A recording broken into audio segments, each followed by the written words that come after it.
கிறிஸ்துவின் கிறிஸ்தவம், இது வாழ்வின் வழி. Christianity of Christ. This is the way of life. பரிசுத்த ஆண்டவர் இயேசுவின் நாமத்தில் உங்களுக்கு வாழ்த்துக்கள். தேவனுடைய கிருபையும் சமாதானமும் நம் அனைவரோடும் இருப்பதாக. தேவன் நம்முடைய காலத்தை நம் கரத்தில் வைத்திருக்கிறார். நமக்கானதை தேவன் செய்பவராக, நமக்கான திட்டத்தை நல்லதாக வைத்திருக்கிறார். ஒரு நாள் வாழ்க்கை, அதிலே தேவனுடைய வழிநடத்தலை நாம் கவனித்தால் உணரலாம். அதை கவனிக்காமலே ஓடிக்கொண்டிருக்கிற ஒரு வாழ்க்கை தான் இன்றைக்கு நாம் வாழ்கிறோம்.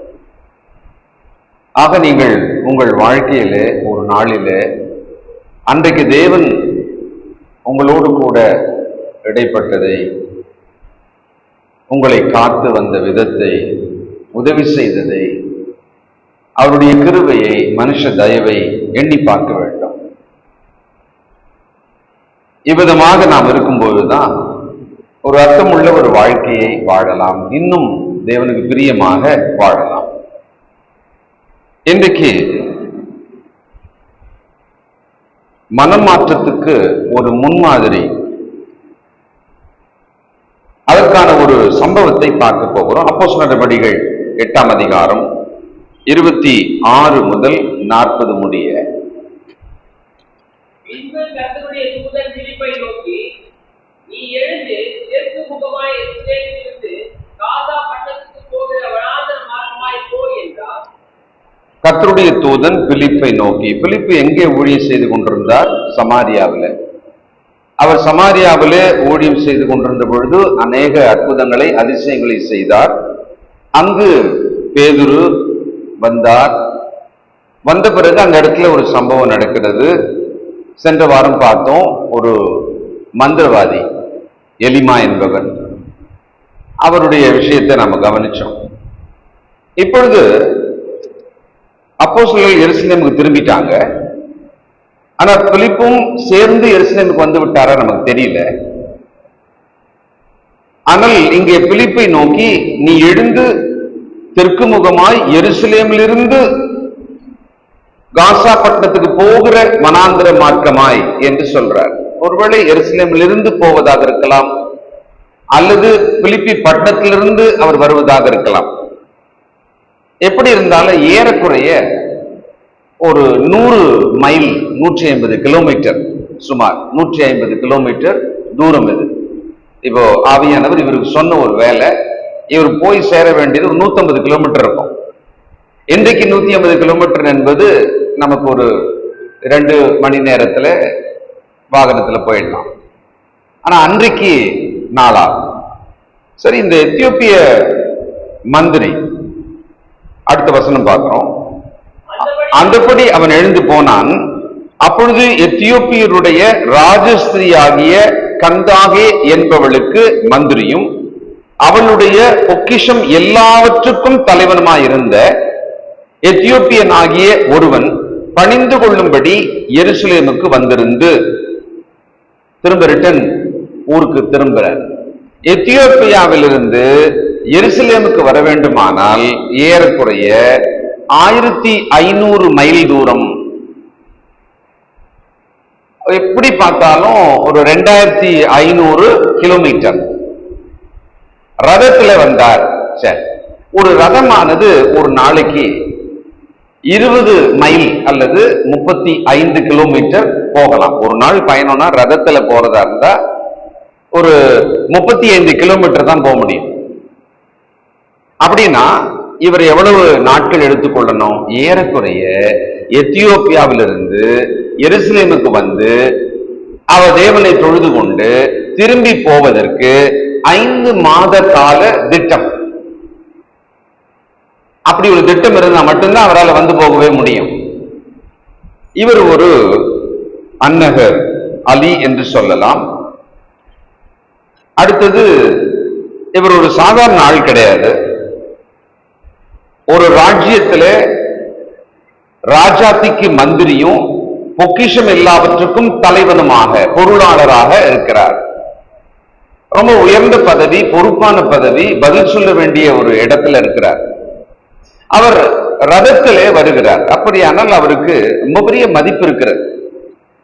5 மாத கால பயண திட்டத்திலே அவர் போய் வரும்படியான அளவுக்கு ஒரு மதிப்பு அவருக்கு இருந்திருக்கிறது. இல்லைன்னா அனுப்ப மாட்டாங்க இல்லையா?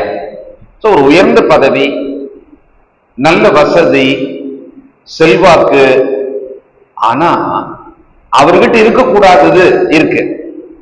கர்த்தருடைய வேதத்தின் மேலே அவருக்கு இருந்த ஒரு ஆர்வம்.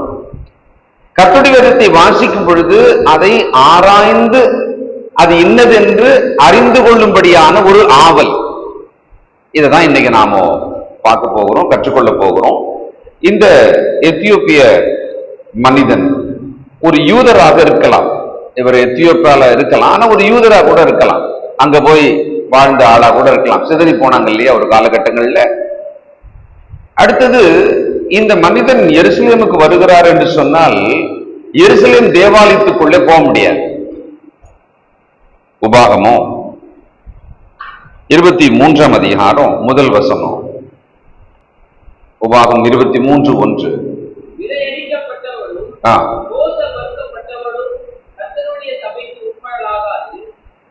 இந்த அன்னகராக இருப்பவர்கள் ஆணும் அல்ல பெண்ணும் அல்ல என்று சொல்றோம் இல்லையா? அப்படிப்பட்டவர்கள் தேவாலயத்துக்குள்ளே கர்த்தருடைய சமூகத்திலே வரக்கூடாது. அவர்கள் வெளி பிரகாரத்தில் மட்டும்தான் இருக்கணும். பெண்கள் போகக்கூடாது.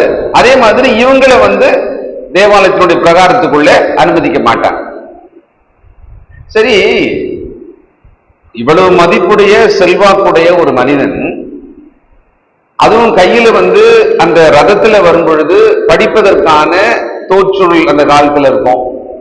அந்த வேத புத்தகமாகிய ஏசாயா புத்தகத்தை கையில வச்சிருக்கிறாரு. ஒரு நேர்மையான மனுஷனா இருக்கிறார். கர்த்தர் மேலே பக்தி உள்ள மனுஷனா இருக்கிறார். வேதத்தை பிரமாணங்களை நேசிக்கிற மனுஷனா இருக்கிறார். 5 மாத பயண திட்டத்திலே அவர் போக வேண்டும், வருகிறார்.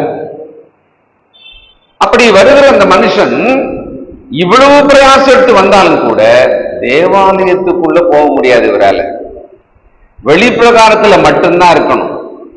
சின்ன சின்ன துணுக்குகள் போல அவர் அந்த உள்ள நடக்கிற விஷயத்த காதுல வாங்கலாம், கவனிக்கலாம், எட்டி பார்க்கலாம். இந்த அளவுக்கு மட்டும்தான் அவரால் பண்ணவே முடியும். அதுக்கு இவ்வளவு ஒரு பிரயாசத்தை எடுக்கிறார்னா அவர் தேவனை எவ்வளவு நேசித்தவரா இருக்கணும், தேவனத்துல எவ்வளவு பயபக்தி உள்ளவரா இருக்கணும், அந்த பழைய ஏற்பாட்டில் இருக்கிற பிரமாணங்களையே நேசிக்கிற ஒரு ஆளா இருக்கணும்னா ரொம்ப ஆச்சரியம்தான். அந்த மனுஷனை நாம் நிச்சயமாக பாராட்ட வேண்டும். ஏன்னா இவ்வளவு பிரயாசம் எடுத்து உள்ள கூட போக முடியலன்னா அப்படிதான் நம்ம யோசிப்போம் சில நேரங்கள்ல. நான் ஒரு முறை மதுரைக்கு போயிருந்தப்போ ரொம்ப வருஷங்களுக்கு முன்னாலே ரொம்ப பிரபலமான அந்த ஒரு கோயில் ஒன்று சொல்லுவாங்க இல்லையா? அந்த கோயில்ல உள்ள போய் பாருங்களேன், நல்லா இருக்கும். நல்ல அந்த சிற்பங்கள் இதெல்லாம் நல்லா இருக்கும். அது உலகத்திலேயே ரொம்ப பாராட்டப்படக்கூடிய மிகப்பெரிய ஒரு விஷயம் அது அப்படின்னு அந்த கோயிலை பத்தி சொல்லுவாங்க. சரி, நானும் விருப்பமே கிடையாது, இருந்தாலும் போலான்னு சொல்லிட்டு அப்படி வாசல் வரைக்கும் போயிட்டேன். போன பிறகு செருப்பு கட்டணும். நாங்க ஆஹா, செருப்பு கழட்டிட்டு வேற நான் உள்ள போனோமான்னு சொல்லிட்டு போயான்னு சொல்லிட்டு வந்துட்டேன். போவே இல்லைன்னா, அதாவது அந்த அந்த சின்ன ஒரு விஷயம் அதை செய்யறதுக்கு அதையே நான் ஏன் செருப்பு காட்டணும்? அப்படி காட்டிட்டு நான் வெறுங்காலில் நடந்து போனேன்னா நான் அது ஒரு ஹானர் பண்ற மாதிரில ஆயிடுது. என்னால் பண்ண முடியாதுன்னு வந்துட்டேன். இந்த மனுஷன் இவ்வளவு பெரிய பிரயாசத்தை எடுத்துட்டு ரதத்துல வனாந்திர வழியாக ஏறக்குறைய 2500 கிலோமீட்டர் அவர் ஒரு பயணம் செய்து பிறகு மறுபடியும் ரிட்டர்ன் போகணும். அதே 2500 கிலோமீட்டர் போகணும்னு வச்சுக்கோமே. எவ்வளவு பெரிய ஒரு கஷ்டம், எவ்வளவு அசௌகரியம். இன்னைக்கெல்லாம் நாம மிக சொகுசாக வாழும், ஒரு சுகமாக வாழும் மனிதராக மாறிவிட்டோம். எப்போ ஒரு கம்ஃபர்ட் ஜோனுக்கு போறோமோ அது கீழே இறங்கவே மாட்டோம். அவர் அரசாங்கத்துல அங்கே மந்திரியாக இருக்கிறாருன்னு சொன்னா வசதியா தான் இருந்திருப்பார். அவருக்கு அவ்வளவு பெரிய ஒரு மதிப்பு இருந்திருக்கும். அவரும் ஒரு கம்ஃபர்டபுள் லைஃப் தான். அவர் நிச்சயமான ஒரு பொருளாதாரா இருக்கிறார். அந்த ராஜாத்திக்கான ஒரு மந்திரின்னு சொன்னா நல்ல குடிமக்களை விட ஒரு வசதியான வீட்டுல தான் அவர் இருந்திருக்கணும். ஆனால் இந்த கடினமான ஒரு பயணத்தை தேவனை நேசித்து தேவனை கனம் பண்ணி அவர் சமூகத்துல தாவீது சொல்ற மாதிரி ஆலயத்தின் பிரகாரத்தின் வாசல் எனக்கு போதும், அங்க அடைக்கலாம் குருவிக்கலாம் கூடு இருக்குல்ல, அந்த மாதிரி நான் வாசல் தங்குவதையே விரும்புகிறேன் என்னுடைய அரண்மனையில் இருக்கிறத விடன்பார் இல்லையா, அந்த மாதிரி இந்த மனுஷன் வந்து போயிருக்கிறார். ஆனால் இன்னைக்கு நம்முடைய விசுவாசம், நம்முடைய பக்தி, நம்முடைய வைராக்கியம், நம்முடைய வாஞ்சை ஆவிக்குரிய விஷயத்துல எப்படி இருக்கு? தாமரை இலை மேல தண்ணி ஒட்டவே ஒட்டாது. அதுபோல எவ்வளவு காலமாக கர்த்தருடைய வார்த்தையை கேட்டுக்கொண்டிருந்தாலும், தேவனை தொழுது கொள்ள வந்தாலும், ஆவிக்குரிய விஷயத்திலே நமக்குள் அவைகள் ஒட்டாமலேயே போயிட்டே இருக்கும்னா எப்படி இருக்கும் சொல்லுவோம். சில நேரத்துல சாப்பிடுறது எதுவுமே நிக்கல, அது நம்முடைய உடலிலே நமக்கான சக்தியாக மாறலைன்னா அப்புறம் என்ன அர்த்தம்? Something wrong. நாம் கிறிஸ்துக்குள்ளே கீழ்ப்படிந்து தேவனை ருசித்து அவரை நம் வாழ்விலே அனுபவித்துக் கொண்டிருக்கிறோம் என்று சொன்னால் அவர் மீதான பக்தி நமக்கு வளர்ந்திருக்கணுமா இல்லையா? முதல் நாள் ஒருத்தரோட பழகிறோம், இரண்டாவது நாள் மாதங்கள், ஆண்டுகள் அவர்களோடு நாம் மிக அன்பாக பழகிறோம்னு சொன்னா அந்த உறவு இன்னும் நெருக்கமாக, இன்னும் இன்டிமேட்டாக ஆகணும். அப்போ தேவனுக்கு நமக்குமான உறவு, அவர் சமூகத்தை நாம் நேசிக்கிற அந்த நேசம், அந்த வாஞ்சை எப்படி இருக்கிறது? அவரவர்கள் இருதயத்துக்கு தான் தெரியும். நீங்களே உங்களை இந்த மனிதனோடு ஒப்பிட்டு பார்த்துக் கொள்ளுங்கள். ஒரு அற்புதமான மனுஷன். இவரை ஒரு வரலாற்று ஆசிரியர் இப்படி சொல்றார், ஏன்னா அவர் இன்னும் ரட்சிக்கப்படலன்றதுனால ஒரு நேர்மையான பாவி அப்படின்றார். ஏன்னா இன்னும் ஞானஸ்தானம் எடுக்கல, ஒரு நேர்மையான ஆனால் பாவத்தில் இருக்கிறார். ஏன்னா இவருக்கு ரட்சகத்தை பற்றி தெரியாது இல்லையா? என்ன விஷயம்னா, இந்த மனிதன் பயணம் செய்து கொண்டு வருகிறார். இவர் அந்த வேத வாக்கியங்களை திரும்பி போகும் பொழுது படித்துக் கொண்டிருக்கிறார். படித்துக் கொண்டிருக்கும் போது இவருக்கு ஒரு கேள்வி வருது. இந்த கேள்வி இவருக்கு வந்த உடனே ஒரு தேடல் வருது மனசுக்குள்ள. இது யாரை பத்தி சொல்றதா இருக்கும்?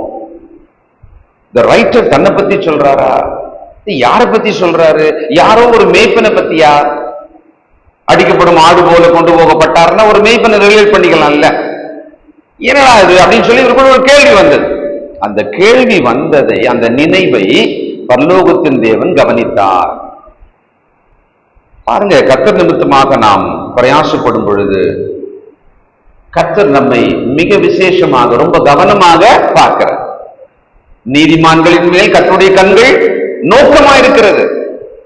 இந்த மனுஷன் நீதிமான் இல்லை, ஆனால் இந்த மனுஷனுடைய அந்த ஆவிக்குரிய தேடல் இருக்குல்ல, அந்த குவெஸ்ட், அந்த தர்ஸ்ட் இருக்குல்ல, அதை தேவன் அங்கீகரிக்கிறார். பாருங்களேன், இந்த மனுஷனை கவனிக்கத்தக்கதாக, இந்த மனுஷனுக்கு உதவி செய்யத்தக்கதாக அங்க தேவன் பரலோகத்திலிருந்து செயல்பட ஒர்க் பண்றார். அங்கிருந்து முதல்ல என்னாச்சு? கர்த்தருடைய தூதன் பிலிப்பை நோக்கி, 28ஆம் வசனம், ஊருக்கு திரும்பி போகும் பொழுது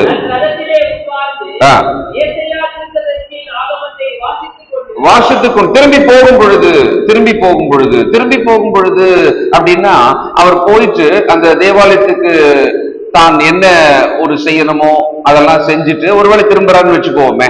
அங்க தேவாலயத்துக்கு போகும்பொழுது இவருக்கான அங்கீகாரம் அங்க கிடையாது. அங்க அவரு உள்ள போக முடியாது. அவர் நாட்டுல, அவருடைய அரண்மனையில, அவர் ஊர்ல அவருக்கு எவ்வளவோ மதிப்பு இருக்கும். ஆனா இங்க அப்படி கிடையாது. சாதாரணமா போயிட்டு ஒரு ஓரமா நின்றுட்டு அப்படியே எட்டி பார்த்துட்டு இவர் போக வேண்டியதுதான். அவ்வளவுதான் இவருடைய வேலை. அப்போ அங்க தனக்கு ஒண்ணுமே இல்லை, ஆனால் தான் தேவனை பார்க்க போகிறார், அவரை சந்திக்க போகிறார், அவர் சமூகத்துக்கு போகிறார், அவரை கனம் பண்ண போகிறார். இவ்வளவுதான் இவருக்கு இருந்தது. என்ன எக்ஸ்பெக்டேஷன் அவருக்கு இருந்திருக்கும்? எந்த எக்ஸ்பெக்டேஷனுமே இருந்திருக்க. நாம் தேவனுடைய சபையிலே வந்து இப்ப வேத வகுப்பு வந்திருக்கோம். என்ன தேடலோட வருகிறோம்? பெரும்பான்மையாக கர்த்தருடைய வார்த்தையை கேட்க போறோம். சரி, அடுத்தது தேவனை தொழுது கொள்ள நாம் வருகிறோம். ஆண்டாண்டா வந்துகிட்டே இருக்கிறோமா இல்லையா? அப்படி வந்துகிட்டே இருக்கும் பொழுது நம்ம மனசுக்குள்ள தேவனை தொழுது கொள்ள போகிறோம் பொழுது எதை எதிர்பார்த்து போகிற மாதிரி இருக்கு? எது நம்முடைய மனதுக்குள்ளே ஆவலா இருக்கு? எது மாதிரியான யோசனையோட நாம் அந்த தேவ சமூகத்துக்கு போகிறோம்? நாம் பல நேரங்களில தேவனுடைய சமூகத்துக்கு வரும் பொழுது ரொம்ப பழக்கமாயிட்ட பிறகு அதை டிஃபால்ட்டா பண்ணிக்கிட்டே இருப்போம். பைக்கை எடுக்கிறோம், ஒரு வேலைக்கு ஒருத்தர் போறாருன்னு சொன்னா அதே தெருவில் போற மாதிரி இருந்தா அவர் ரொம்ப கவனமா இருக்கணும்னு அவசியமே இல்லை. அந்த பைக்கே என்னமோ தானா அந்த தெருவு போய் லெப்ட் திரும்பி ரைட்டு திரும்பி நேரம் அங்க போற மாதிரியே போயிடும். அதுவே ஒரு அனிச்சை செயல் போல அவர் போயிடுவார். அந்த மாதிரி நாம தேவ சமூகத்துக்கு வருவதில் ஒரு பழக்கத்தினாலே வருகிறோம், அமருகிறோம். சிலர் பார்வையாளர்கள், சிலர் பங்காளர்கள், சிலர் நடத்துபவர்கள், அந்த மாதிரி ஒருத்தர் ஒரு வேலை பண்ணிட்டு இருக்கோம். பாடல் பாடும்பொழுது பாடுறதே இல்லை, பாடினாலும் வாயசிப்பது, அடுத்தது பாடினாலும் கூட அதை உணர்ந்து பாடாமலே கூட இருக்கலாம். நம்ம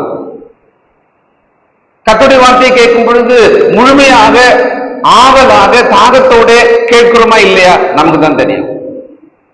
ஏன்னா அந்த மனுஷனுக்கு உள்ள போகவோ அந்த தேவாலயத்துக்குள்ளே ஏதோ ஒரு பார்ட்டிசிபேட் பண்ணவோ வாய்ப்பு கிடையாது. அவர் வெறும் பார்வையாளர் மட்டும்தான் வரணும், ஒரு குறிப்பிட்ட தூரத்துல மட்டும்தான் நிக்கணும். எதை பெறுவதற்காக எதையுமே பெற முடியாதுன்னு சொன்ன இடத்துக்கு அவர் போறார். அவ்வளவு பிரயாசத்தை அவர் போயிருக்கிறார். நாம் இங்கே தேவனுடைய பிள்ளைகளாக வந்து தேவ சமூகத்தில் அமர்ந்து எந்த பேதம் இல்லாமல் அமர்ந்து அவரை துதித்து பாடி அவருடைய வார்த்தையை கேட்டு இந்த தொழுகைக்குள்ள ஞாயிற்றுக்கிழமையில வர்றோம் இல்லையா, நாம் அந்த அன்பின் விருந்துல பங்கு கொண்டு நம்மளுடைய இன்வால்வ்மெண்ட், பார்ட்டிசிபேஷன் எல்லாமே அதுக்குள்ள இருக்கிறது. அப்படி வாய்ப்பு இருக்கிற நாம் அதை எப்படி செய்கிறோம்? கொஞ்சம் கூட வாய்ப்பே இல்லாமல் தூரமா நின்று பார்த்துட்டு போ அப்படின்ற ஒரு விஷயத்துக்காகவே அந்த மனுஷன் 5 மாச பிரயாண திட்டத்துக்குள்ளே வந்து போயிருப்பார். ஆனால் அதுலயும் வரும்பொழுதும் போகும்பொழுதும் இந்த வேத புத்தகத்தை வாசித்துக் கொண்டிருப்பாரானால் இன்னைக்கு நம்முடைய ஆவிக்குரிய விஷயத்துல நாம் எப்படி இருக்கிறோம்? Now we become more of a worldly thirst and desire and drive. இன்னைக்கு உலகத்தின் பக்கமான நோக்கம், பிரயாசம், தேடல், முயற்சி அதிலேயே அதிகமாக போகிற ஒரு தலைமுறையாக நாம் மாறி இருக்கிறோம். தயவுசெய்து நம்மை நாம் நின்று சோதித்து பார்த்து கொஞ்சம் கவனிக்க வேண்டியிருக்கிறது. நாம் கர்த்தருடைய சமூகத்துக்கு வரும் பொழுது எதை எதிர்பார்த்து வருகிறோம்? சிலருக்கு இடம் முக்கியம். ரொம்ப வெக்கமாவும் இருக்கு எனக்கு அது சொல்றதுக்கு. இருக்கைகளிலே இடம் கொடுக்காம இருந்ததுனால இந்த சபைக்கு வந்த ஒரு புதிய குடும்பம் போயிடுச்சு. 3 வாரம் அவங்க போராடிட்டாங்க. அவங்க புதுசா வந்தாங்க. புதுசா வர்றாங்களேன்னு கூட அவர்களை அன்பு கூர்ந்து தங்கள் இடத்துல உட்கார வைக்க முடியாமல் இருந்திருக்கிறோம். நாம 2 வருஷத்துக்கு முன்னால் நடந்தது. அப்போ என்ன மாதிரியான ஒரு வளர்ச்சி, முதிர்ச்சி நமக்கு இருக்கிறது? எதை பெறுவதற்கு இங்கே வருகிறோம்? எதையால் பெறுவதற்கு வருகிறோமா அல்லது செலுத்துவதற்கு வருகிறோமா? ரோமர் 12:1 பார்க்கிறோம், உங்களை ஜீவ பலியாக, உயிரோடவே பலியாக ஒப்பு கொடுக்க நீங்கள் வாங்க, அதுதான் புத்தியுள்ள ஆராதனை அப்படின்றாரு இல்லையா? நாம் உணர்த்தப்படுவோமானால் நம்மை சரி செய்து கொள்ள வேண்டும். இந்த மனுஷன் அப்படி வந்து திரும்பி போகும் பொழுது அவர் வாசித்துக் கொண்டிருக்கிறார். இப்போ 29வது வசனம், ஆவியானவர் நீ போய் அந்த ரதத்துடனே சேர்ந்து கொள் என்று பிலிப்புடனே சொன்னார். அப்பொழுது பிலிப்பு ஓடி போய் சேர்ந்து அவன் ஏசாயா தீர்க்கதரிசியின் ஆகமத்தை, இந்த பிலிப்பை பத்தி கூட சொல்லணும், அவரை பத்தி சொல்லணும். என்னன்னா இவர் எதுக்காக செலக்ட் பண்ணாங்க?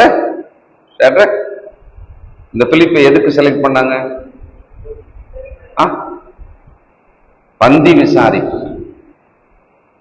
அங்க உதவிக்காரன் வார்த்தை கூட கிடையாது. ஏன்னா அந்த தகுதியெல்லாம் அங்க ஒன்றும் சொல்லப்படவே இல்லை. பந்தி விசாரிப்புக்கு தான்.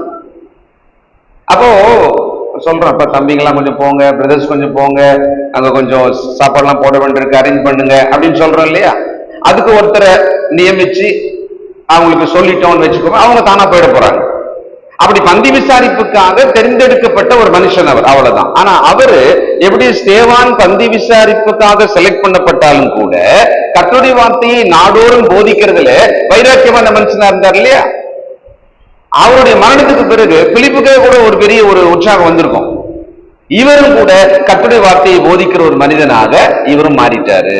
இவரு ஆனப்பட்டு சுவிசேஷ வேலை செய்து கொண்டிருக்கிறார். அற்புத அடையாளங்கள், அதிசயங்கள் எல்லாமே நடந்துட்டே இருக்கு இவர் மூலமாக. இவர வசனமே ஒரு கட்டத்துல சொல்லிடுது. 21ஆம் அதிகாரம் அப்போஸ்தலர் நடபடிகள் 8ஆம் வசனம்.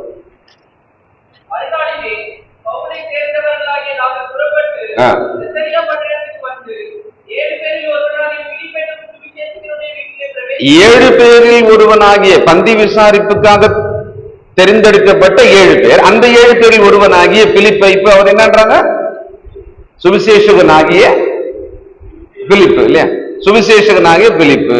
பாருங்களேன், அப்போ நாம் சபையில பயன்படும்படியான ஒரு வாய்ப்பு நமக்கு எப்படி வருதோ, எது வருதோ, ஆனா நம்ம முக்கியமா எதை செய்யற ஆளா இருக்கணும், சுவிசேஷ வேலை செய்யறவங்களா, மற்றவங்க சத்தியத்தை சொல்றவங்களா இருக்கணும். நம்மளை நாம சீர் செய்து கொண்டு கர்த்தருக்கு பிரியமா வச்சுக்கணும் அப்படின்னு ஒரு ஆசை இருந்தா, சகோதர சகோதரிகளுக்கு சொல்றேன், ஒரு வழி சொல்றேன். நீங்கள் கர்த்தருக்கு பிரியமா ஒவ்வொரு நாளும் இன்னும் முதிர்ச்சி, இன்னும் வளர்ச்சி அடையணும் அப்படின்னு விரும்புறதா இருந்தா, ஆண்டவரை பற்றி மற்றவங்க கிட்ட பேச ஆரம்பிங்க. வேற எதுவும் பேசாதீங்க, ஆண்டவரை பற்றி மற்றவங்க கிட்ட பேச ஆரம்பிங்க. உங்கள் நண்பரிடம் பேசுங்க, நீங்க சந்திக்கும் மனுஷத்துல பேசுங்க. அதை ஒரு ஒரு இருதயத்துல உங்களுக்கான ஒரு வேலையா வச்சுக்கோங்க. நம் சகோதரர்களா வரும்பொழுது கூட ஒருவருக்கு ஒருவர் பேசிக்கொள்கிற விஷயத்துல பல விஷயங்கள் பேசலாம், அந்த நாளின் நடப்பு பேசலாம். ஆனால் ஒரு விஷயம், ஆண்டவரின் அன்பை, அவருடைய அனுபவத்தை உங்க வாழ்க்கைக்குள்ள அது ஒண்ணு பேசிருங்க. இதுக்காக தான் நாம் ஒருவரை ஒருவர் சந்திக்கிறோம், பேசுகிறோம். இப்போ இந்த மனுஷன் வேதாகமத்தின் ஒரு பிரதியை தன் கையில வைத்துக் கொண்டு அதை வாசித்துக் கொண்டு போகிறார். பரலோகத்திலிருந்து ஆர்டர் வருது, தேவதூதன் இறங்கி வருகிறார், பிலிப் என்கிற மனுஷனுக்கு கட்டளை இடுகிறார். அந்த பிலிப் என்கிற மனுஷனை ஆவியானவர் வழி நடத்துகிறார். அங்க கர்த்தருடைய தூதன்ற ஒரு வார்த்தை பார்த்தோம், அடுத்தது ஆவியானவர் அப்படின்ற ஒரு வார்த்தையை பார்த்தோம். இந்த பிலிப் என்ப சுவிசேஷகனை பார்க்கிறோம். எவ்வளவு தூரத்துக்கு அங்க ஒர்க் நடக்குது பாத்தீங்களா? இல்ல, கலெக்டர் ஒரு ஆர்டர் போட்டாரு, உடனே அதை ஒரு அதிகாரி கொண்டு போயிட்டு அந்த கிராமத்துல அந்த வேலை செய்து அப்படின்ற மாதிரி பரலோகத்திலிருந்து இருந்து ஒரு ஆர்டர். இந்த பூமியில நாம் கர்த்தருக்கு பிரியமாக நேர்மையானவர்களாக இருக்கும் பொழுது, அவரை உண்மையா நேசிக்கும் பொழுது, அவருடைய வேதத்தை நேசிக்கும் பொழுது, பரலோகத்திலிருந்து நம்முடைய வாழ்க்கைக்கான கட்டளை பிறக்கும். அவர் வார்த்தையை அனுப்பி அது நம் வாழ்விலே நிறைவேறும்படியாக செய்வார். இதுதான் நமக்கு முன்மாதிரி. சோ இந்த மனுஷனுக்காக இவர் போறாரு. போன பிறகு என்னாச்சு? 30ஆம் வசனம். அப்பொழுது பிலிப்பு ஓடி போய் சேர்ந்து கேட்டு, இப்போ பிலிப்பு என்பவர் ஒரு சுவிசேஷகன் அப்படின்றத அவருடைய ஆக்ஷன்ல எப்படி தெரிஞ்சுக்கலாம்னா, போன உடனே எப்படி பேச்ச ஆரம்பிக்கிறது? நிறைய பேர் என்ன கேட்பாங்க, எப்படி பிரதர் ஒருத்தருக்கு வசனத்தை சொல்ல ஆரம்பிக்கிறது அப்படின்னு, எப்படி அந்த விஷயத்தை எப்படி ஆரம்பிக்கிறது அப்படின்னு கேட்பாங்க. நீங்க சாதாரணமா ஒருத்தரோட பழகும் பொழுது அவங்க கிட்ட பேசுறதுன்றத எப்படி ஆரம்பிப்பீங்க? சாதாரணமா தானே ஆரம்பிப்போம், இயல்பா தானே பேசுவோம் இல்லையா? அவங்க பேச ஆரம்பிச்சு அவங்களோட பேசலாம், பழகலான்ற மாதிரி ஒரு கட்டம் வரும் பொழுது நாம் இதை தான் பேசணும், அதை தான் பேசணும்னு யோசிக்காமலாம் பேசுறோமே. எவ்வளவு காலம் நாம் பழகி இருப்போம், எத்தனை நபரோடு நாம் பழகி இருப்போம். அவர்கள் எல்லாரும் ரட்சிக்கப்பட்டாங்களா? இல்ல. அந்த ரட்சிக்கப்படாத நாம் பழகி கொண்டிருக்கிற மனுஷர் இருக்காங்கல்ல, அவங்க கிட்ட கெட்டது பேசியிருப்போம், யாரை பத்தியும் பேசியிருப்போம், குற்றம் பேசியிருப்போம், அவர்களை பற்றி பேசியிருப்போம், விமர்சனங்கள் பேசியிருப்போம், அபிப்பிராயம் பேசியிருப்போம். ஆண்டவரை பற்றி பேசுவதற்கு மாத்திரம் நாம் தயங்குகிறோம். அது எப்படி தொடங்குறதுன்னு அதுக்கு தனியா கிளாஸ் போலான்னு யோசிக்கிறோம். சாதாரணமா பேசினாலே போதும். சாதாரணமா அன்றாட வாழ்க்கையின் விஷயங்களை பேசி அந்த விஷயங்களோடவே சேர்த்து ஆண்டவரை பற்றி பேச ஆரம்பிச்சிடலாம். இதுக்கு தனியே ஒன்றும் அறிவு, அனுபவம், படிப்பு எதுவுமே தேவையே கிடையாது. ஆசை இருந்தா போதும், அந்த விருப்பம் இருந்தா போதும், நம்மை தேவன் பேச வைப்பார். ஆண்டவர் தம்முடைய அப்போஸ்தலர் சொன்னார்ல, நீங்கள் இந்த விதமாய் பேசணும், இப்படி பதில் சொல்லணும், ரொம்ப எல்லாம் யோசிக்காதீங்க. அந்த சூழ்நிலைக்குள்ள ஆவியானவரே உங்களுக்கு உதவி செய்வார் அப்படின்னார் இல்லையா? அப்படித்தான் நமக்கு உதவி செய்வார். சோ எப்ப நீ இதோ படிச்சுட்டு இருக்கீங்களே, உங்களுக்கு புரியுதான்னு கேட்டார். ஆக்சுவலா அவருடைய தேடலும் அதுதான், புரியாம தான் அவர் இருக்கார். ஆக்சுவலா இவர் கேட்க புரியுதா அப்படின்னு கேட்கிறார். பாருங்க, படி. ஒருவன் எனக்கு தெரிவிக்காவிட்டால்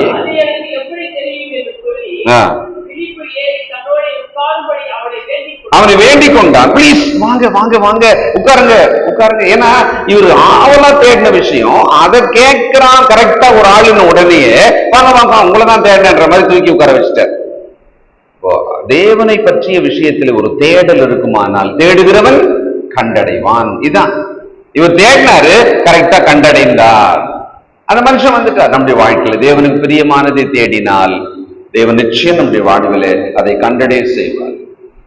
தேவனுக்கு பிரயோஜனமாக, அவருக்கு மகிமையாக எதை செய்யலாம் என்று யோசிங்க, ஏதாவது செய்யலாம் என்று யோசிங்க. அவரவர்கள் உங்கள் வயதுக்கு ஏற்றாற் போல இன்னும் எவ்வளவு காலம் இருக்க போகிறீர்கள் யோசிங்க. இருக்கிற காலத்துல நாம் தினந்தோறும் நம் மூன்றுக்கும் மனிதனிடத்துல கிறிஸ்துக்குள்ள ஏற்கனவே இருந்தாங்கன்னா ஆண்டவரின் அன்பையும் உங்கள் அனுபவங்களையும் பேசுங்க. கிறிஸ்துக்குள் இல்லையா, அவர்களும் ஆண்டவரின் அன்பையும் ரட்சிப்பையும் பேசுங்க. இப்படிதான் நம்ம இருக்கணும், இப்படிதான் நம்முடைய வாழ்க்கையே இருக்கணும். சோ இந்த மனுஷன் அவருக்கு பேச ஆரம்பிக்கிறாரு. அப்போ அவர் சொல்றாரு 31ல, அதற்கு அவன், ஒருவன் எனக்கு தெரிவிக்காவிட்டால் அது எனக்கு எப்படி தெரியும் என்று சொல்லி பிலிப்பு ஏறி தன்னோடு உட்காரும்படி அதை வேண்டிக் கொண்டான். ஒருவன் எனக்கு தெரிவிக்காவிட்டால், அப்போ ஒருவன் தெரிவிக்க வேண்டும். ரோமர் 10ஆம் அதிகாரம் 14 முதல்.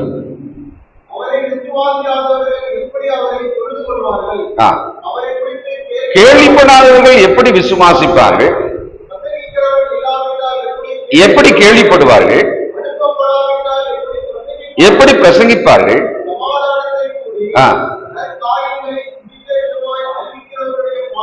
எவ்வளவு அழகானவைகள் என்று எழுதியிருக்கிறது இல்லையா? அந்த சுவிசேஷனுடைய பாதங்கள் எவ்வளவு அழகு. நாம் சுவிசேஷத்தை சொல்லுபவர்களாக இருந்தால் தேவன் நம்மை ரொம்ப விசேஷமாக பாதுகாப்பார், ஆசீர்வதிப்பார். அதுக்கான துன்பங்கள், சோதனை எல்லாம் வரும்.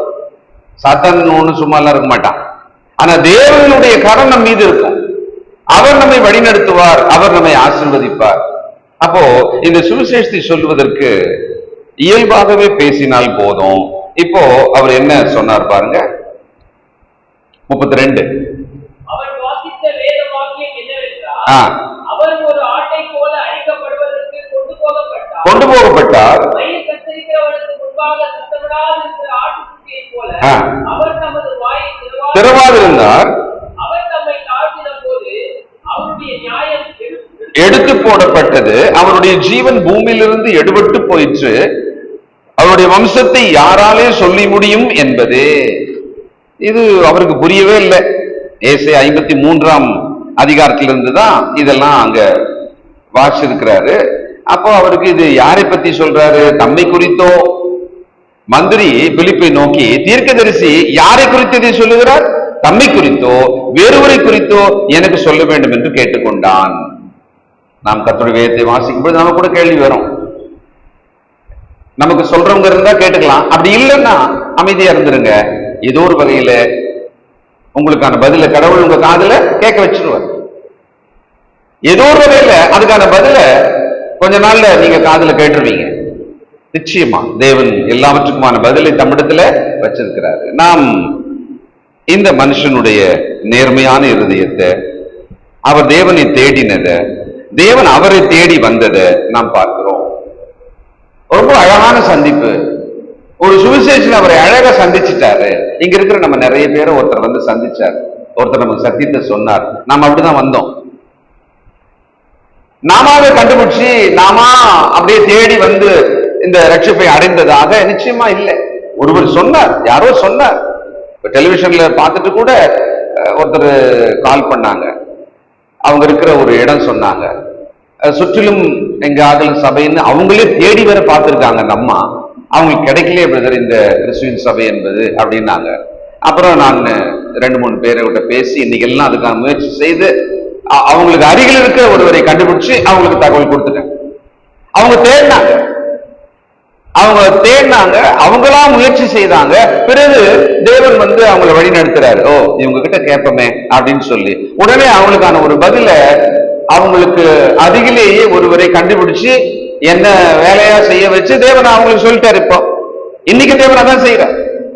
கர்த்தருக்கு பிரியமானதை தேடும் பொழுது அதை கண்டடையும்படி அவர் நமக்கு உதவி செய்வார். இப்போ இயேசு 53 நம்ம எல்லாம் படிச்சிருக்கோம் ஏற்கனவே. அடுத்தது இதை முன்னிட்டு என்ன சொன்னார், அதான் முக்கியம். 35. அப்போது பிலிப்பு பேச தொடங்கி இந்த வேத வாக்கியத்தை முன்னிட்டு இயேசுவை குறித்து அவனுக்கு பிரசங்கித்தான். இயேசுவை குறித்து அவனுக்கு பிரசங்கித்தான். ஏன்னா அந்த அடிக்கப்படும் ஆட்டுக்குட்டி இயேசுதான். அவரை பத்தி தான்பா அந்த தீர்க்கதரிசி சொல்லி இருக்கிறாரு. அப்போ சமீபத்தில் நடந்த விஷயமாக இந்த மேசியாவாகி அவர் தான் வந்தாரு. யூதர்கள் எல்லாம் சேர்ந்து அவரை கொலை செய்தோம், அவர் உயிர்த்தெழுந்து விட்டார். இப்பொழுது எருசலேமிலே இந்த மாதிரிலாம் நடந்தது, நிறைய விஷயங்கள் இருக்குல்ல. ஆனால் முக்கியமா அவர் சொன்னது யாரை? இயேசுவை குறித்து பிரசங்கித்தார். அப்போ இயேசுவை குறித்து பிரசங்கிப்பதற்கு எந்த விதமான ஒரு நமக்கான ஒரு பயிற்சி அதெல்லாம் ஒண்ணும் பெருசா தேவையில்லை. நாம ரட்சிக்கப்பட்டோம்னு சொன்னா அந்த ஒரு விஷயமே போதும், அதுவே தகுதி தான். நாம 100 பேருக்கு அதை சொல்லலாம், 1000 பேருக்கு நாம் அதை சொல்லலாம். நமக்கு என்னன்னா ஒரு தயக்கம், இந்த ஆவிக்குரிய விஷயத்துல மற்றவர்களோடு பேசுவதற்கு மட்டும் நமக்கு ஒரு தயக்கம் வந்துடும். அது சாத்தான் நமக்குள்ள கொடுக்கிற ஒரு தயக்கம் தான். ஏன்னா அந்த தயக்கத்திலே நம்மளை வச்சு நம்ம வாழ்நாள் முடிஞ்சிடும் அதுக்குள்ள. ஆனா அதுக்கு முன்னால லட்சக்கணக்கான வார்த்தைகளை, கோடிக்கணக்கான வார்த்தைகளை பேசிட்டே தான் இருந்திருப்போம். ஆனால் சுவிசேஷத்தை ஒருத்தருக்கு சொல்றதுக்கு மாத்திரம் தயங்கியே செத்துருவோம், அவ்வளவு வருஷம் எடுத்துருவோம். ஆனால் நமக்கு சொன்ன ஒரு மனுஷன் மிகப்பெரிய அறிவாளியா, சாதாரணமானவர்கள் சொல்லி கிறிஸ்துக்குள்ள வந்தவங்க எவ்வளவு பேர் இருக்கிறோமே. நம்ம என்னுடைய குடும்பத்தை சந்திச்சது ஒரு சாதாரணமான ஒரு பாட்டி எஸ்தரம்மா. அவங்கதான் முதல்ல வந்தாங்க, கதவை தட்டினாங்க, வீட்டுக்குள்ள வந்தாங்க, அம்மாட்ட பேசினாங்க, அப்பா கிட்ட பேசினாங்க.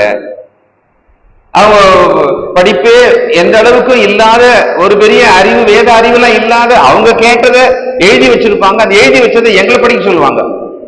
இந்த பாரு அந்த வசனம், அந்த பாரு இதுல வரிசையா, அதெல்லாம் படிக்க வரிசையா அப்படின்னுவாங்க நம்மள. அவ்வளவுதான். அவங்க அப்படி சொன்னதுனால அந்த தூண்டல் எப்படி ஒரு குடும்பத்தை ரட்சிப்புக்கு வழிநடத்தியது. சோ நாம கூட தயங்கக்கூடாது. நம்மோடு இருக்கிற நம்முடைய உறவுகள், நம்முடைய சகோதர சகோதரிகள், அவங்க சார்ந்தவர்களே ஆண்டவரின் அன்பை சொல்ல. இன்னைக்கு காலம் ரொம்ப மோசமா இருக்கு இல்லையா?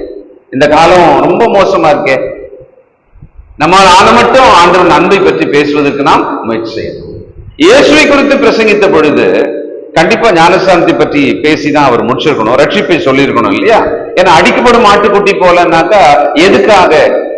why to slaughter the lamb, அதை சொல்லணும் இல்ல. அது இயேசுதான், அவரை அடிக்கிறதுக்கு, அவர் நம் பாவங்களுக்கு சாவறதுக்காக தான். ஏன் சாவணும்? எல்லாருடைய ரட்சிப்புக்காக. எல்லாம் சொல்லி முடிச்சு அந்த ஞானஸ்தானத்தையும் சொல்லி அப்படி பேசிட்டு இருக்கும் பொழுது அவர் கேட்கிறாரு, இவ்விதமாய் வழிநடந்து போகையில்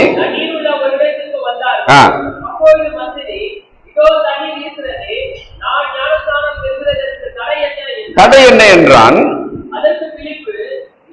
நீ முழு இருதயத்தோடு விசுவாசித்தால் தடையில்லை என்றான். அப்பொழுது அவன் இயேசு கிறிஸ்துவை தேவனுடைய குமாரன் என்று விசுவாசிக்கிறேன் என்று சொல்லி ரதத்தை நிறுத்த சொன்னான். அப்பொழுது பிலிப்பு மந்திரியுமாகி இருவரும் தண்ணீரில் இறங்கினார்கள். பிலிப்பு அவருக்கு ஞானஸ்தானம் கொடுத்தான். அந்த மனுஷனுடைய தேடல் பெற்றுக்கொண்ட ஒரு இடத்தையும் நாம் பார்க்கிறோம். தேவன் இறங்கினார், தேவ தூதன் இறங்கினார், ஆவியானவர் இறங்கினார் இல்ல. இவ்வளவு வேலைகளை அந்த மனுஷனுக்காக தேவன் செய்து அந்த விஷயத்தை நிறைவேற்றினார். ஒரு எரேமியஸ் அப்படின்ற ஒரு வரலாற்று ஆசிரியர் அக்காலத்தில் இருந்தவர், ஒரு பழைய ரைட்டர். அவர் எழுதின குறிப்பில் சொல்றாங்க, எத்தியோப்பியாவில இந்த ஒரு மனுஷன், ஏன்னா இவருடைய ரட்சிப்பு என்பது ஒரு மூலையில ஒரு தெருவுக்குள்ள முடிஞ்சிடாது. அரண்மனையில் இருக்கிற மந்திரியோட ரட்சிப்பு இல்லையா, இவருடைய இன்ஃபுளுன்ஸ்ல நிறைய பேரு ஆண்டவரை பற்றி தெரிஞ்சு. ஏன்னா இவர் பைபிளை கையில வச்சிருக்கிறவர், வேத எழுத்து கையில வச்சிருக்கிற ஒரு ஆள். இவரால் எப்படி சும்மா இருந்திருக்க முடியும்? என்னடா இது, நாம படிச்சுட்டே இருந்த வசனத்தினுடைய அர்த்தம் இது, அந்த அர்த்தத்துல இந்த மேசியா இது, அவரால் ரட்சிப்பு உலகம் முழுசும் கிடைக்கலாமே அப்படின்னு சொல்லி அந்த ஒரு மனிதனாலே எத்தியோப்பியாவிலே அந்த நேரத்திலே அநேகர் கிறிஸ்துவுக்குள்ளே கீழ்ப்படிந்ததாகவும் அங்கு ஒரு சபை உருவாக்கப்பட்டதாகவும் வரலாற்று குறிப்பு இருக்கிறது. சாத்தியம் தானே? இன்றைக்கு நாம் நம்முடைய வாழ்க்கையில யாருக்கு சத்தியத்தை சொல்வதற்கான முயற்சி செய்கிறோம்? நம்மை சுற்றிலும் நம்மோடு இருக்கிறவர்களிலே மார்க்க பிரிவினைக்குள் இருக்கிற நம்முடைய உறவுகள், விக்கிரக ஆராதனைக்குள் இருக்கிற உறவுகள், அவனுக்கு சத்தியத்தை சொல்வதற்கான முயற்சி. அதுக்கு ஏன் ஒரு பயம் வருது? அதுக்கு ஏன் ஒரு தயக்கம் வருது? அதுக்கு ஏன் ஒரு வெட்கம் வருது? இதெல்லாம் சாத்தானுடைய தந்திரம். சாத்தான் மிக தந்திரமாக இந்த ஒரு லேசான ஒரு தயக்கத்தை வச்சு நம்ம பேச முடியாதவர்களாகவே கடைசி வரைக்கும் வச்சிருவோம். சிலர் எனக்கு அதெல்லாம் வராது அப்படி முடிவு பண்ணி விட்டுறோம். பேசின்னு இருக்கிறோம். உண்மையா என்ன? நல்லா பேசுறோம், எவ்வளவு பேசுறோம் இல்லையா? ஏன் நம்ம கேட்ட ஒரு வசனத்தை பத்தி பேச முடியாது? ஏன்னா அவர்களுடைய மரணம் ஒரு நாள் வரும்ன்றது நீங்க கேள்விப்படுவீங்க. நீங்க போய் நிற்பீங்க பக்கத்துல. நாம் பழகின அந்த மனிதர்கள் கிறிஸ்துக்குள்ள இன்னும் கீழ்ப்படியில, நம்மோடு ரொம்ப அன்பானவங்க, நம்ம உறவு அவங்க, நம் நண்பர் அவங்க, நம்ம அயலகத்தார் அவங்க, அவர்கள் மரண செய்தி வரும். அதுக்கு முன்னால நீங்கள் ஆண்டவரை பற்றிய நற்செய்தியை சொல்லியிருக்கணுமா இல்லையா? இல்ல அப்படி சொல்லிட்டா அப்புறம் நாளைக்கு நம்மளை பார்க்க மாட்டாங்க, பழக மாட்டாங்க. நாளைக்கு இவ்வளவு நாள் நம்ம தாயா பிள்ளையா இருந்துட்டோம், இதை சொல்ல போய் அவங்க பிரிஞ்சுட்டாங்கன்னா, நம்ம கிட்ட பேசாமலே போயிட்டாங்கன்னா, பேசி என்ன சாதிக்க போறோம்? அவங்க பேசாம போயிட்டு என்ன சாதிக்க போறோம்? பேசிக்கிட்டே இருக்கிறதுனால என்ன சாதிக்கிறோம்? உப்பு, கடுகு, மிளகு, 10 ரூபாய், 100 ரூபாய், 1000 ரூபாய் அழிஞ்சு போறதெல்லாம் வாங்கி அந்த உதவியை பெற்றுக் கொண்டிருக்கிறோமா? அவளுக்கு ஆண்டவன் அன்பை சொல்வதனாலே அந்த வசனமாக அவர்களுக்குள்ளே கிரியை செய்து அவர்கள் ரட்சிப்பை அடைவார்களானால் அது பரலோகத்துல எவ்வளவு பெரிய ஒரு பலனை நமக்கு கொடுக்கும், தேவனுக்கு எவ்வளவு பெரிய மகிமையா இருக்கும். ஆகவே இந்த நீண்ட கால கிறிஸ்துவுக்குள்ளே வாழ்ந்து கொண்டிருக்கிற நாம் நிச்சயமாக தேவனுடைய மனதை, ஆண்டவருடைய மனதை நம்ம வச்சுக்கணும். அது என்ன மனசு தெரியுங்களா? லூக்கா 8ஆம் அதிகாரம் 15வது வசனம்.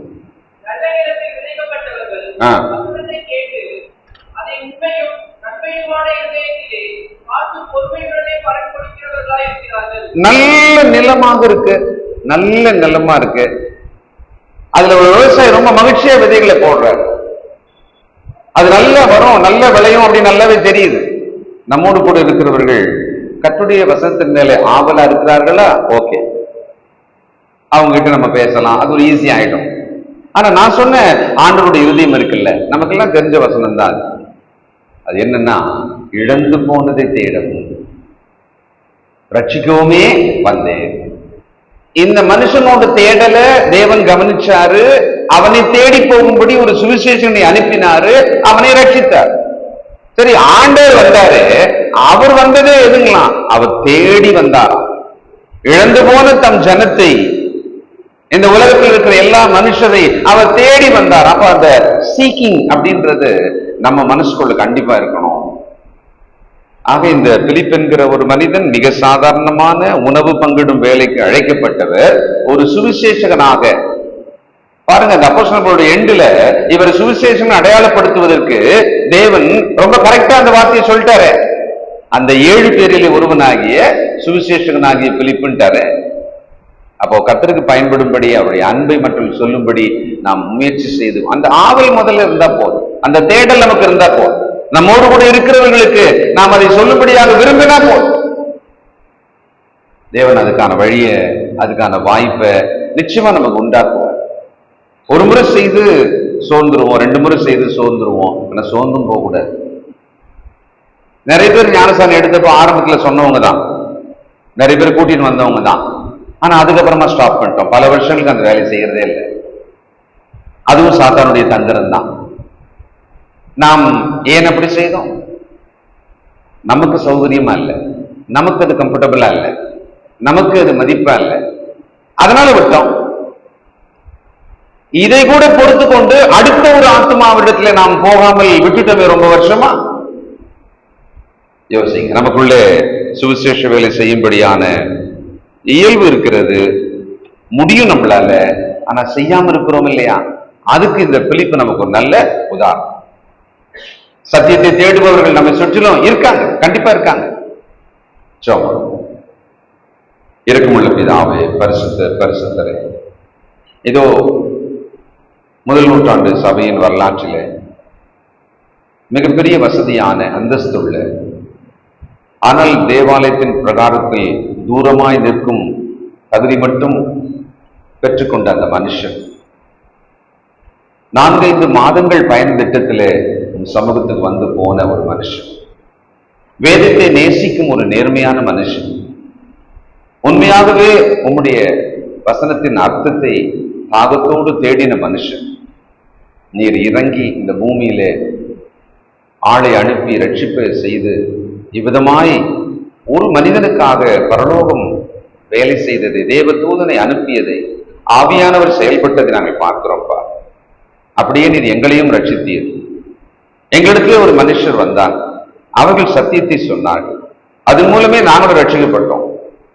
நாங்களும் ரொம்ப வருஷங்கள் ஒருவருக்கு சத்தியத்தை சொல்லி அழைத்து வரவே இல்லையே. தகப்பனே, எங்களுடைய பாவங்களை மன்னியும். இனி உயிரோடு இருக்கும் காலத்தில் ஆண்டவரின் அன்பை எங்களை சுற்றிலும் இருக்கிற மனுஷருக்கு ஒரு சுகந்த வாசனை போல பேச வீச எங்களுக்கு உதவி செய்யும். நம்முடைய மக்களோடையும் ஆசீர்வதி. இயேசு கிறிஸ்துவின் நல்ல நாமத்தில் ஜெபிக்கிறோம் பிதாவே. ஆமென். God bless you.